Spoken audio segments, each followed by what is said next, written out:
Licence എടുക്കാൻ വന്നത്. എന്താ പറയുന്നത് വെച്ചാൽ സ്വന്തം വണ്ടി ഉണ്ടെങ്കിൽ എടുക്കാൻ വേണ്ടിയിട്ടാണ് പറയുന്നത്. സ്വന്തം വണ്ടിയില്ലേ, ഡ്രൈവിംഗ് സ്കൂളിൽ വന്നാണ് പഠിച്ചത്.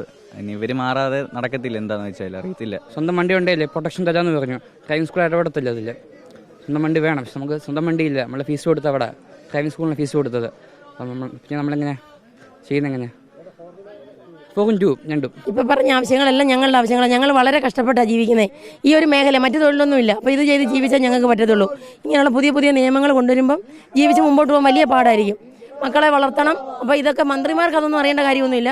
ഞങ്ങളെ ബുദ്ധിമുട്ടിച്ചുകൊണ്ടിരിക്കുക ഇപ്പോൾ ചെയ്തുകൊണ്ടിരിക്കുന്നത്, വളരെയധികം ബുദ്ധിമുട്ടിച്ചുകൊണ്ടിരിക്കുക. ആ ഒരു നടപടിയിലേക്ക് മുമ്പോട്ട് പോകാൻ ഞങ്ങൾ എന്തായാലും ഒരിക്കലും തയ്യാറാവത്തില്ല. രക്ഷ ഞങ്ങൾ ബഹിഷ്കരിക്കുക തന്നെ ചെയ്യും. ഇപ്പോൾ ഈ നിയമങ്ങൾ ഓരോ നിയമങ്ങൾ കൊണ്ടുവരുന്നുണ്ടല്ലോ. ഇപ്പോൾ എത്ര ലൈസൻസ് ബെൻഡിങ് കിടപ്പുണ്ട്, RC ബുക്ക് ബെൻഡിങ് കിടപ്പുണ്ട്. ഓരോരുത്തരുടെ ജീവിത പ്രശ്നമാണ്. ഒരു ലൈസൻസ് കിട്ടിയിട്ട് വേണം അവനൊരു തൊഴിലോട്ട് കയറാൻ. എത്രയോ അത്തപ്പാടികളെ വാഹനം ഓടിച്ചിന്ന് ജീവിക്കുന്നത്.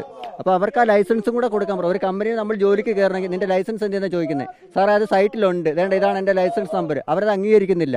സാധനം ഒറിജിനൽ കൊണ്ടു തന്നാലേ നിനക്ക് ജോലി ഉള്ളൂ എന്ന് പറയുന്നു. അപ്പോൾ ഈ കെട്ടിക്കിടക്കുന്ന ലൈസൻസ് ഞങ്ങൾക്ക് എത്രയും പെട്ടെന്ന് അവനവൻ്റെ വീടുകളിൽ എത്തിക്കേണ്ട ഒരു സംവിധാനം ചെയ്യുക.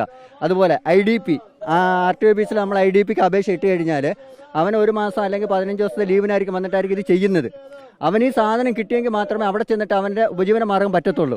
ഇപ്പോൾ പറയുന്നു IDP നമ്മളിവിടെ RTO ഓഫീസിൽ തിരക്കിയപ്പം പറയുന്നു അതിൻ്റെ പ്രിൻറ്റിംഗ് പേപ്പറില്ല, ഒന്നുമില്ല. നമ്മൾ ഓരോ ആപ്ലിക്കേഷൻ ചെയ്യുമ്പോഴും ഓരോന്നിനായിട്ട് സ്മാർട്ട് കാർഡിൻ്റെ ഫീസ്, ആ ഫീസ്, ഈ ഫീസ് എന്ന് പറഞ്ഞിട്ട് ഈടാക്കുന്നുണ്ട്. ഒരു ഫീസ് ഇനത്തിൽ ഒരു 5 രൂപ കുറവുണ്ടെങ്കിൽ ഇവിടെ നമ്മൾ ഡ്രൈവിംഗ് ടെസ്റ്റിന് വരുമ്പോഴത്തേക്ക് ആപ്ലിക്കേറ്റിനിട്ട് മോട്ടോർ വെഹിക്കിൾ ഇൻസ്പെക്ടർമാർ ബുദ്ധിമുട്ടിക്കുകയാണ് ചെയ്യുന്നത്. ആ ഫീസ് അടച്ചിട്ട് വാ. ആ ഫീസ് അടയ്ക്കാൻ പോകുമ്പോഴത്തേക്കും അത് ഓൺലൈനിൽ അടയ്ക്കാൻ പറ്റുന്നില്ല. RTO ഓഫീസിൽ ഇപ്പോൾ ID പാസ്വേഡും ചോദിച്ചു കഴിഞ്ഞാൽ അത് RTO കണ്ടിട്ട് വാ, അല്ലെങ്കിൽ ജോയിൻ്റ് RTO കണ്ടിട്ട് വാ എന്നൊക്കെ പറയുന്നത്. എന്തിനാണ്? ഇപ്പോൾ ഓരോ നിയമങ്ങൾ ഇങ്ങനെ വരുന്നുണ്ടല്ലോ. അപ്പോൾ ഈ നിയമം വരുന്നതോടൊപ്പം മറ്റ് കിടക്കുന്ന സാധനം കൂടെ നിങ്ങൾ ബെൻഡിങ് കിടക്കുന്നതോടെ മാറ്റിത്താ. അതുപോലെ ഒരു വണ്ടിക്ക് ടാക്സ് അടയ്ക്കണമെങ്കിൽ ഒരു AI ക്യാമറ വന്നിട്ട് എന്താണ് ഇതിനകത്ത് വന്നത്? എത്ര പേരാണ് ഈ വണ്ടി റോഡിൽ ഓടിക്കുമ്പോഴേ നിയമം നല്ലതായിട്ട് ഓടിക്കുന്നത്? ആദ്യം KSRTC ഡ്രൈവർമാർ ആദ്യം ഇത് നിയമം പാലിപ്പിക്കുക. ഒരു വാഹനം ഓടിക്കുമ്പോഴത്തേക്കും ഒരു ലേണേഴ്സ് എഴുതാൻ പോകുമ്പോൾ ആദ്യം ചോദിക്കുന്ന ചോദ്യം ഇതാണ്: ഒരു വാഹനം ഡ്രൈവർ ഏത് സൈഡിൽ കൂടെ വണ്ടി ഓടിക്കേണ്ടതെന്ന്. എത്ര KSRTC അവൻ്റെ നിയമം പാലിച്ച് വണ്ടി ഓടിക്കുന്നുണ്ട്? KSRTC എല്ലാം സെൻറ്റർ പിടിച്ചാന്നല്ലോ വരുന്നത്.